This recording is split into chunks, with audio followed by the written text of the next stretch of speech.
these are slaves actually. The slaves that were taking captives from the west coast of Africa down to European markets and subsequently down to the New World, the America, where they had sugarcane plantation. Slave trade began in 1630 and ended in the 1860s. In fact, why slave trade? If you look at them here, just being a camera, and all of them sitting down.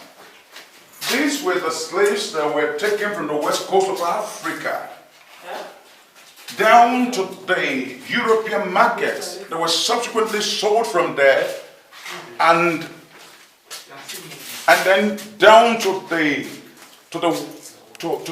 West Indies, where they call the New World, and now the Americas. You may wish to ask, why slave trade?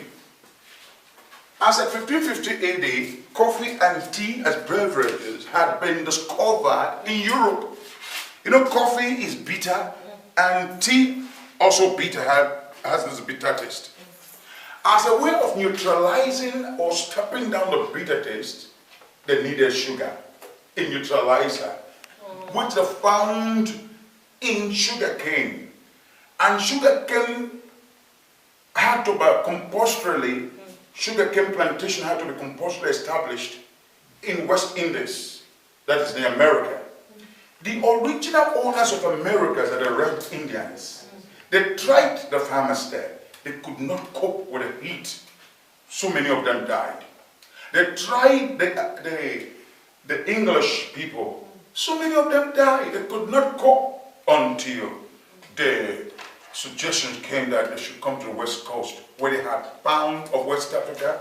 They should come to West Africa, where they had found men who could withstand all weathers. They came here. They came with jewelries, met some of our Obas and Obongs, Emirs, trade for barter, they gave us their bangles and we give them our slaves. They took them, all of them away. Millions and millions of West Africans died in the voyage down to the New World. Which means they didn't take the slaves forcibly from Africa. It was negotiated between the nobles and the European exploiters. They're doing not just that. The negotiations started from our own people. Okay. The British people came here to invade the West Coast. When they came, it was trade by barter. You know, those days they were personal slaves. Oh, yeah. You know, there were days of slavery. Yes, yes. Already established before the in Africa, before the colonial invasion. When they came down here, they saw all this, and then, look, these people want to take them abroad. It is happening till date. Want to take them abroad. So how much? They give them jewelries, they give them bangles, they give them, and they in return, as a way of trade by barter, they give them human beings. They give them our brothers and sisters. So they set sail for the journey. The voyage, it was a long one. Millions and millions of these people died. But later on, according to my understanding, they extended the slave trade from being only selling their slaves to people all over Africa. Is that true? Because at the beginning, according to what you said, that they were giving their slaves out to European exploiters. Yes. But later on, they extended it to people outside their slaves. They did all this. One thing we should be cognizant of is the fact that most people, some of these black Americans, they're from West Africa. So at the end of the day, the missionaries that came in and they preached against slavery. This is inhuman. We cannot continue to do this. Yes. So so that was it. Then in 1865, it was totally abolished. But then, are we going to only concern ourselves with the slave trade of the past? What about the slave trade of today?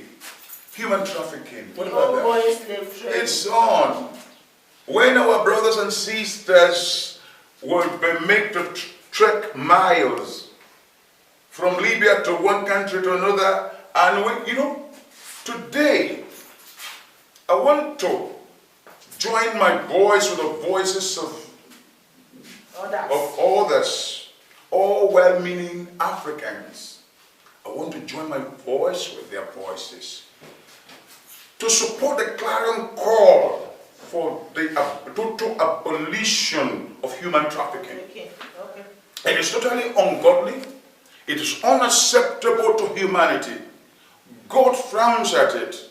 And so we should imbibe the culture of decency.